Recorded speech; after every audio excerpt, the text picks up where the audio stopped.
Hi ಎಲ್ರಿಗೂ ನಮಸ್ಕಾರ. Welcome to my channel. ಎಲ್ಲರೂ ಹೇಗಿದ್ದಾರೆ? ಎಲ್ಲರಿಗೂ ಹೊಸ ವ್ಲಾಗ್ಗೆ ವೆಲ್ಕಮ್ ಮಾಡ್ತಾ ಇವತ್ತಿನ ಪುಟಾಣಿ ವ್ಲಾಗನ್ನು ಸ್ಟಾರ್ಟ್ ಮಾಡ್ತಾ ಇದ್ದೀನಿ. ಈ ವ್ಲಾಗ್ ನಿಮಗೆ ಇಷ್ಟ ಆದರೆ ಲೈಕ್ ಮಾಡಿ, ಶೇರ್ ಮಾಡಿ. ಪ್ಲೀಸ್ ನಮ್ಮ ಚಾನಲ್ಗೆ ಯಾರು ಸಬ್ಸ್ಕ್ರೈಬ್ ಆಗಿಲ್ಲ ಸಬ್ಸ್ಕ್ರೈಬ್ ಮಾಡ್ಕೊಂಡು ಸಪೋರ್ಟ್ ಮಾಡಿ ಅಂತ ಕೇಳ್ಕೊಳ್ತಾ ಇದ್ದೀನಿ. ಇದು ಅಮ್ಮ ಮನೆಯಿಂದ ಬಂದಮೇಲೆ ನೆಕ್ಸ್ಟ್ ವ್ಲಾಗ್ ಆಗಿರುತ್ತೆ. ನಾನು ಇವಾಗ ನೆನ್ನೆ ಏನು ವ್ಲಾಗ್ ಹಾಕಿದ್ದೆ ಅದು ಮುಂಚೆಲೇ ಅಮ್ಮ ಮನೆಗೆ ಹೋಗೋದಕ್ಕಿಂತ ಮುಂಚೆನೇ ಅದು ವ್ಲಾಗನ್ನು ಶೂಟ್ ಮಾಡಿ ಇಟ್ಕೊಂಡಿದ್ದೆ. ಬಟ್ ಎಡಿಟ್ ಮಾಡೋದಕ್ಕಾಗಿರಲಿಲ್ಲ. ಹಾಗಾಗಿ ಒಂದೆರಡು ದಿನ ಲೇಟಾಗಿ ಅಪ್ಲೋಡ್ ಮಾಡಿದ್ದೀನಿ. ಇದು ಅಮ್ಮ ಮನೆಯಿಂದ ಬಂದಮೇಲೆ ನೆಕ್ಸ್ಟ್ ವ್ಲಾಗ್ ಆಗಿರುತ್ತೆ. ಬೆಳಗ್ಗೆ ತಿಂಡಿ ಉಪ್ಪಿಟ್ಟೆ ಮಾಡಿದೆ, ಬೇಗ ಆಗುತ್ತೆ ಅಂತ. ಹಾಗೆ ಈ ಹೂವು ನೋಡಿ ಎಷ್ಟು ಚೆನ್ನಾಗಿ ಬಿಟ್ಟಿದೆ ಅಂತ. ನಂಗೆ ಸಿಕ್ಕಾಪಟ್ಟೆ ಇಷ್ಟ ಹೂಗಳನ್ನು ನೋಡೋದು ಅಂತ. ಮುಂಚೆ ತೋರಿಸಿದ್ನಲ್ಲ ಅದು ಕೂಡ ಚೆನ್ನಾಗಿತ್ತು, ಇದು ಕೂಡ ಚೆನ್ನಾಗಿದೆ. ನನಗಿವಾಗ ಹೊಸದಾಗಿ ಒಂದು ತಲೆನೋವು ಶುರುವಾಗ್ಬಿಟ್ಟಿದೆ. ವಾಷಿಂಗ್ ಮಿಷಿನು 4-5 ಸಲ ಬಟ್ಟೆ ಹಾಕೋದಿತ್ತು, 2 ದಿವಸದಲ್ಲಿ ಹಾಕಿದ್ದೆ. ಕೊನೆಗೆ ಏನಾಯಿತು ಅಂತ ಗೊತ್ತಿಲ್ಲ, ಬೆಡ್ಶೀಟ್ ಹಾಕಿದ್ದೆ, ರನ್ನೇ ಆಗಿಲ್ಲ. ಅದನ್ನೆಲ್ಲ ಕೈಯಲ್ಲಿ ವಾಶ್ ಮಾಡಿ ಹಾಕಿದ್ದಾಯಿತು. ವಾಷಿಂಗ್ ಮಿಷಿನ್ ಇಲ್ಲ ಅಂತಂದರೆ ಅರ್ಧ ಕೆಲಸ ಜಾಸ್ತಿ ಆಗುತ್ತೆ. ನೋಡಬೇಕು ಮನೇಲಿ ಏನಾದರೂ ಸರ್ವಿಸ್ ಕೊಡೋದಕ್ಕಾಗುತ್ತಾ ಅಂತ. ಆಗಿಲ್ಲ ಅಂತಂದರೆ ರಿಪೇರಿಗೆ ಕಳಿಸ್ಬೇಕು. ಇವಾಗ ಸಾಂಬಾರು ರೆಸಿಪಿ ಕೇಳಿದ್ರಿ, ಅದನ್ನೇ ಇವಾಗ ತೋರಿಸ್ತೀನಿ. ಹುರುಳಿಕಾಳನ್ನು ಚೆನ್ನಾಗಿ ತೊಳೆದು ರುಚಿಗೆ ಬೇಕಾಗುವಷ್ಟು ಉಪ್ಪು ನೀರನ್ನು ಹಾಕ್ಕೊಂಡು ಒಂದು 7-8 ವಿಷಲ್ ಕೂಗಿಸ್ಕೊಳ್ಬೇಕು. ಅದು ಬೇಗ ಬೇಯೋದಿಲ್ಲ. ಹಾಗಾಗಿ ಕಾಳೊಗ್ಗರಣೆ ಮಾಡೋದಕ್ಕೆ ಬಾಣಲೆಗೆ ಎಣ್ಣೆ, ಸಾಸಿವೆ, ಜೀರಿಗೆ, ಈರುಳ್ಳಿ, ಕರಿಬೇವಿನ ಸೊಪ್ಪು, ಒಣಮೆಣಸಿನ್ಕಾಯಿ ಹಾಕ್ಕೊಂಡು ಒಗ್ಗರಣೆ ಮಾಡ್ಕೊಳ್ಳೋದು. ಹಸಿ ಕಾಯಿ ತುರಿ ಸ್ವಲ್ಪ ಜಾಸ್ತಿ ಇದ್ದರೆ ಚೆನ್ನಾಗಿರುತ್ತೆ.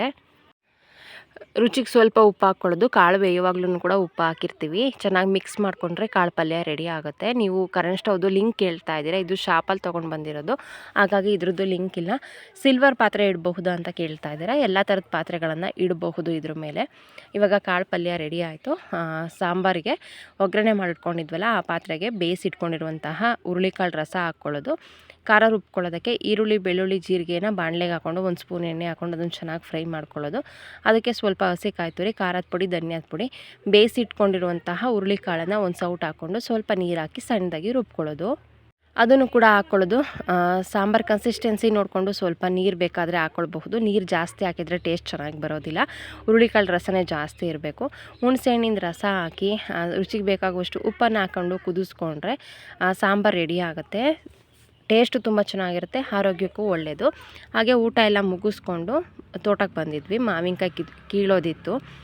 ನಮ್ಗಿಂತ ಜಾಸ್ತಿ ಅಕ್ಕಿಗಳೇ ಹಾಳು ಮಾಡಿಬಿಟ್ಟಿದೆ. ಅಂದರೆ ಎಷ್ಟೊಂದು ತಿಂದೆಲ್ಲ ಉದುರಿಸ್ಬಿಟ್ಟಿದೆ. ಕೆಳಗಡೆ ಎಷ್ಟು ಸಿಗ್ತಾಯಿತ್ತು ಅದನ್ನು ಕಿತ್ಕೊಂಡು ಬಂದಿದ್ರು. ಇವಾಗ ಇದಕ್ಕೆ ಚಿಕ್ಕಮ್ಮ ಅಂತ ಕರೀತಾರಂತೆ, ಬಟ್ ಅದಕ್ಕೆ ಯಾಕಂಗಂತಾರೆ ಅಂತ ನನಗೆ ಗೊತ್ತಿಲ್ಲ. ನಿಮಗೆ ಗೊತ್ತಿದ್ದರೆ ಕಮೆಂಟಲ್ಲಿ ತಿಳಿಸಿ ಆಯಿತಾ. ಬೇರೆಯವ್ರಿಗೆ ಹೇಳಿದರು, ಅವ್ರು ಕೊಡ್ತೀವಿ ಅಂತ ಹೇಳಿದರು, ಬಟ್ ಅವ್ರು ಬ್ಯುಸಿ ಇದ್ದರು ಅನಿಸುತ್ತೆ. ಆ ಕಾರಣದಿಂದ ಇವತ್ತು ಕೊಟ್ಟಿರಲಿಲ್ಲ. ನಮ್ಮ ಮನೇಲೇ ದಡಿ ತೊಗೊಂಡು ಆ ಥರ ರೆಡಿ ಮಾಡಿಕೊಂಡು ತೊಗೊಂಡೋಗಿ ಮಾವಿನಕಾಯಿ ಕೀಳ್ತಾ ಇದ್ವಿ. ಆವಾಗ ಸ್ಕೂಲ್ ಇರಲಿಲ್ಲ, ಅಕ್ಕ ತಂಗಿ ಇಬ್ಬರು ಮನೇಲಿರೋರು. ಬಟ್ ಇವಾಗ ಸ್ಕೂಲ್ ಇದೆ, ನಿತ್ಯ ಸ್ಕೂಲಿಗೆ ಹೋಗ್ತಾರೆ. ಹಾಗಾಗಿ ಅಲ್ಲಿ ಲೇಟ್ ಆಗುತ್ತೆ ಅನ್ನೋ ಕಾರಣಕ್ಕೆ ಲಡ್ಡುನು ಕೂಡ ತೋಟಕ್ಕೆ ಕರ್ಕೊಂಡು ಬಂದಿದ್ವಿ. ಅಲ್ಲಿ ಶಾದ್ರೆ ಇದೆ, ಭಯ ಆಗುತ್ತೆ, ಆ ಥರ ಏನಿರಲಿಲ್ಲ. ಜಾಗ ತುಂಬ ಚೆನ್ನಾಗಿತ್ತು.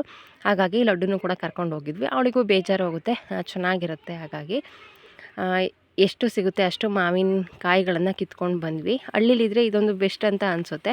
ನಾವು ಆಲ್ಮೋಸ್ಟ್ ಒಂದು 70% ಹಣ್ಣುಗಳನ್ನು ಹೊರಗಡೆಯಿಂದ ತರೋದೇ ಇಲ್ಲ. ನಮ್ಮ ಮನೇಲೆ ಹಲಸಿನ ಹಣ್ಣಿದೆ, ಮಾವಿನ ಹಣ್ಣಿದೆ, ಸಪೋಟ, ದಾಳಿಂಬೆ, ಬನಾನಾ, ಬಾಳೆಹಣ್ಣಲ್ಲೇ ತುಂಬ ವೆರೈಟೀಸ್ ಇದೆ. ಪಚ್ಚಬಾಳೆ, ಪುಟ್ಟಬಾಳೆ, ಏಲಕ್ಕಿ ಬಾಳೆ, ರಸಬಾಳೆ, ಈ ಥರ. ಜೊತೆಗೆ ವಾಟರ್ ಆ್ಯಪಲ್ ಇದೆ, ಸೇಬಿದೆ, ಮೂಸಂಬಿ ಇದೆ, ಚಕೋತ ಅಂತೇನೋ ಅಂತಾರಲ್ಲ ಅದಿದೆ. ಈ ಥರ ಸೀಬೆ ಇದೆ, ಪಪ್ಪಾಯ ಇದೆ. ಹಾಗಾಗಿ ಯಾವ ಸೀಸನಲ್ಲಿ ಯಾವ ಫ್ರೂಟ್ ಸಿಗುತ್ತೆ ಅದನ್ನೆಲ್ಲ ತಿಂತಿರ್ತೀವಿ. ಯಾವುದಕ್ಕೂ ಕೂಡ ಕೆಮಿಕಲ್ ಇಲ್ಲದೆ ಚೆನ್ನಾಗಿ ಬಲ್ತ ಮೇಲೆ ಗಿಡದಲ್ಲೇ ಹಣ್ಣಾಗುತ್ತಲ್ಲ ಆ ಥರ ಹಣ್ಣುಗಳನ್ನು ಜಾಸ್ತಿ ತಿಂತೀವಿ. ಮಕ್ಕಳಿಗೂ ಕೂಡ ಚೆನ್ನಾಗಿ ಅಭ್ಯಾಸ ಮಾಡಿಸಿದ್ದೀವಿ. ಅವರು ಕೂಡ ಎಲ್ಲ ರೀತಿಯ ಹಣ್ಣುಗಳನ್ನು ತಿಂತಾರೆ. ಸಣ್ಣದ್ರಿಂದ ಹೇಗೆ ಅಭ್ಯಾಸ ಮಾಡಿಸ್ತೀವಿ ಆ ಥರ. ಹಾಗಾಗಿ ಚೆನ್ನಾಗಿ ಎಷ್ಟು ಬೇಕಷ್ಟು ಚೆನ್ನಾಗಿ ಬಲ್ತಿರೋ ಕಾಯಿಗಳನ್ನು ಕಿತ್ಕೊಂಡು ಬಂದು ಮನೆಗೆ ಬಂದ್ವಿ.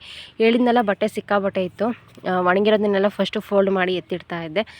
ತಲೆನೋವು. ಇವಾಗ ವಾಷಿಂಗ್ ಮಿಷಿನ್ ರಿಪೇರಿ ಆಗಿಲ್ಲ, ಹೇಗೆ ಮಾಡೋದು ಅನ್ನೋದೇ ಆಗಿದೆ. ಮನೇಲಿ ಒಂದ್ಸಲ ಸರ್ವಿಸ್ ಕೊಟ್ಟು ನೋಡಬೇಕು. ಆಗಿಲ್ಲ ಅಂತ ಅಂದರೆ ತೊಗೊಂಡೋಗ್ಬೇಕು. ಕೈಯಲ್ಲಂತೂ ಈ ಕೆಲಸದಲ್ಲಿ ವಾಶ್ ಮಾಡೋದಕ್ಕಾಗೋದೇ ಇಲ್ಲ. ಎಲ್ಲ ಬಟ್ಟೆಗಳನ್ನು ಸಪ್ರೇಟ್ ಮಾಡಿ ಫೋಲ್ಡ್ ಮಾಡಿ ಸಪ್ರೇಟ್ ಮಾಡಿ ಎತ್ತಿಟ್ಟಿದ್ದಾಯಿತು. ಅಕ್ಕಿ ಹಿಟ್ಟು ಖಾಲಿ ಆಗಿಬಿಟ್ಟಿತ್ತು. ಹಾಗೆ ದೋಸೆಗೆ ರೈಸ್ ಬೇಕಿತ್ತು, ಅಂದರೆ ಈ ಥರ ಅಕ್ಕಿ ಬೇಕಿತ್ತು. ಹಾಗಾಗಿ ಅಕ್ಕಿ ಕ್ಲೀನ್ ಮಾಡ್ಕೊಳ್ತಾ ಇದ್ದೆ. ಬೇಗನೆ ಆಗಿಬಿಡುತ್ತೆ ಅಂತ ಅಂದ್ಕೊಂಡು ಸಂಜೆ ಮೇಲೆ ತೆಗೆದೆ ಇದನ್ನು. ಬಟ್ ಸಿಕ್ಕಾಬಟ್ಟೆ ಭತ್ತ ಮತ್ತು ಕಲ್ಲಿದ್ದಿದ್ದರಿಂದ ತುಂಬ ಟೈಮ್ ತೊಗೊಳ್ತು. ನಂಗಲ್ಲೇ ಕುತ್ತಿಗೆ ನೋವು ಬಂದುಬಿಟ್ಟಿತ್ತು. ಹಾಗಾಗಿ ಎಷ್ಟೊತ್ತಿಗೆ ಮುಗಿಯುತ್ತೆ ಅಂತ ಅನ್ನಿಸ್ಬಿಟ್ಟಿತ್ತು. ನನಗೆ ಗೊತ್ತು ಇದು ವ್ಲಾಗ್ ಸಿಕ್ಕಾಪಟ್ಟೆ ಸಣ್ಣದಾಯಿತು. ಮಿನಿಮಮ್ 8-10 ನಿಮಿಷನಾದ್ರೂ ಇರಬೇಕಿತ್ತು. ಬಟ್ ಇದು 6 ನಿಮಿಷಕ್ಕೇ ಮುಗ್ದೋಗ್ತಾ ಇದೆ. ಒಂದು ಸಲ ಅಂದ್ಕೊಂಡೆ ಇದನ್ನು ವ್ಲಾಗ್ ಹಾಕೋದೇ ಬೇಡ, ಹಾಗೇ ಬಿಡೋಣ ಅಂತ. ಬಟ್ ಕಷ್ಟಪಟ್ಟು ಶೂಟ್ ಮಾಡ್ಕೊಂಡಿದ್ದೆ, ನಿಮಗೆ ಇಷ್ಟ ಆಗಬಹುದು ಅನ್ನೋ ಕಾರಣಕ್ಕೆ ಇದನ್ನು ಹಾಕ್ತಾಯಿದ್ದೀನಿ.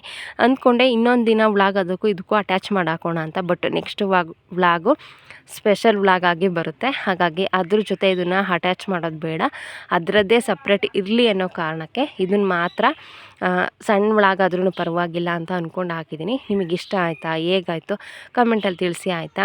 ನೈಟ್ ಊಟಕ್ಕೆ ಕುಂಬಳಕಾಯಿ ಪಲ್ಯ ಮಾಡಿ ಚಪಾತಿ ಮಾಡ್ತಾಯಿದ್ದೀನಿ. ಪಲ್ಯ ರೆಸಿಪಿ ಆಲ್ರೆಡಿ ಶೇರ್ ಮಾಡಿದ್ದೀನಿ, ಹಾಗಾಗಿ ಮತ್ತೇನು ಇದನ್ನು ಶೇರ್ ಮಾಡ್ತಾಯಿಲ್ಲ. ಇದಾಗಿತ್ತು ಇವತ್ತಿನ ಪುಟಾಣಿ ವಿಡಿಯೋ. ನಿಮಗೆ ಇಷ್ಟ ಆಯಿತಾ, ಹೇಗನ್ನಿಸ್ತು, ಚಿಕ್ಕದಾಯಿತಾ ಅಥವಾ ಈ ವ್ಲಾಗ್ ಬೇಡವಿತ್ತಾ, ಹೇಗನ್ನಿಸ್ತು ಅಂತ ಕಮೆಂಟ್ ಬಾಕ್ಸಲ್ಲಿ ತಿಳಿಸಿ ಆಯಿತಾ. ಇವತ್ತಿನ ವ್ಲಾಗನ್ನು ಇಲ್ಲೇ ಎಂಡ್ ಮಾಡ್ತಾಯಿದ್ದೀನಿ. ಈ ವ್ಲಾಗ್ ನಿಮಗೆ ಇಷ್ಟ ಆದರೆ ಪ್ಲೀಸ್ ಲೈಕ್ ಮಾಡಿ, ಶೇರ್ ಮಾಡಿ. ನಮ್ಮ ಚಾನಲ್ಗೆ ಯಾರು ಸಬ್ಸ್ಕ್ರೈಬ್ ಆಗಿಲ್ಲ ಸಬ್ಸ್ಕ್ರೈಬ್ ಮಾಡ್ಕೊಂಡು ಸಪೋರ್ಟ್ ಮಾಡಿ. ಸಿಗ್ತೀನಿ ಮುಂದಿನ ವ್ಲಾಗಲ್ಲಿ. Thank you.